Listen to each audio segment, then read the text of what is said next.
Basically,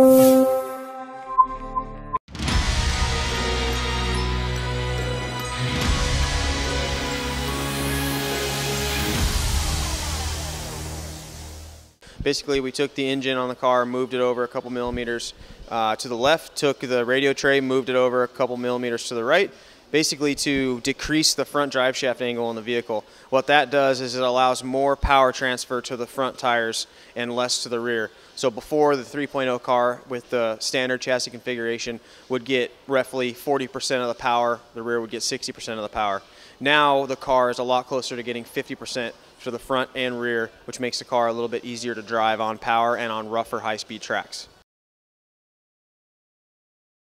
The 8 4.0 also is introducing a new throttle linkage system. It has a brace going from the tri-horn on the radio tray going to the center diff, which basically is increasing the stiffness and stopping the flex under braking. Before, on the 3.0 under braking, the radio tray would try to pull towards the center diff and make it a not very consistent braking bias or braking power. So now there's a small brace going from the center diff to the tri-horn on the radio tray to stop that. Also in the tri-horn now we've incorporated really small bearings so that you don't have to worry about over-tightening the screw, binding up your throttle linkage. Just makes it a smoother operating system and a little more consistent for your daily driver.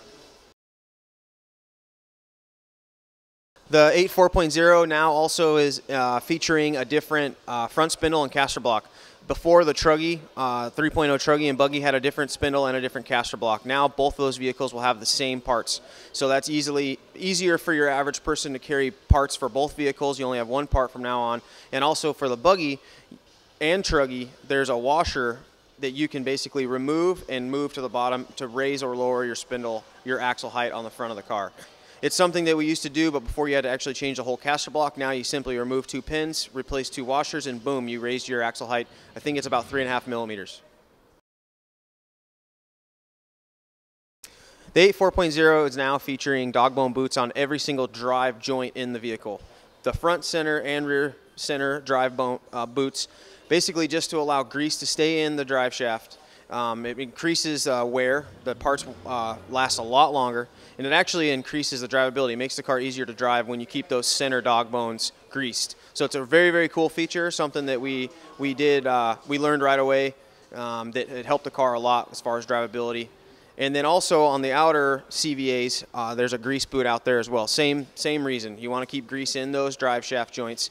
It allows for the car to roll smoother through the corners, and it increases the wear as far as how long the parts last. They last, I would say, 50% longer if you keep grease in there. The 8 4.0 also features a new engine mount, which basically looks a lot similar, very similar to the old engine mount, but it's just increased in the footprint that mounts to the chassis and how long it is on the chassis. Basically, we had issues with the old engine mount breaking the chassis and too much flex right underneath the engine. So now this piece is a little bit bigger, prevents the chassis from breaking, and stops a little bit of engine flex.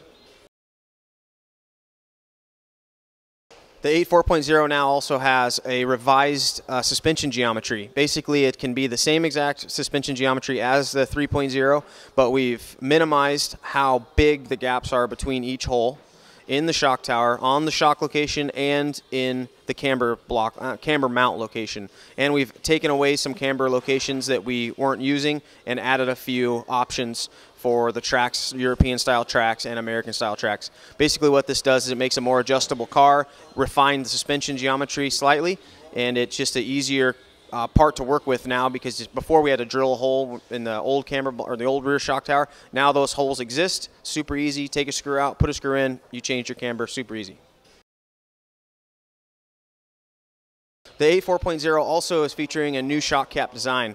Basically with the shock cap design, you can run an emulsion style shock or a standard bladder shock. So basically what we did is added a bleeder screw, and also in the kit comes with a bladder and then just an O-ring seal. So if you want to run an emulsion style shock, take the bladder out, put the new O-ring in, and then you can bleed it through the bleeder hole screw, which makes it very easy, and it just makes the car more adjustable for multiple styles of tracks. I think the most exciting part of this new vehicle is the new chassis configuration. Just a very, very minor change by making the chassis 5 millimeters wider, but the car is overall the same width, so it runs the same body as before, which is a cool feature. And with that, it just makes the car that slightly bit easier to drive for your average guy. Makes it a lot better for European-style tracks because you're getting more power delivery to the front tires. And I think it's going to be a really, really good vehicle all around for every condition you can find as you're racing A-scale.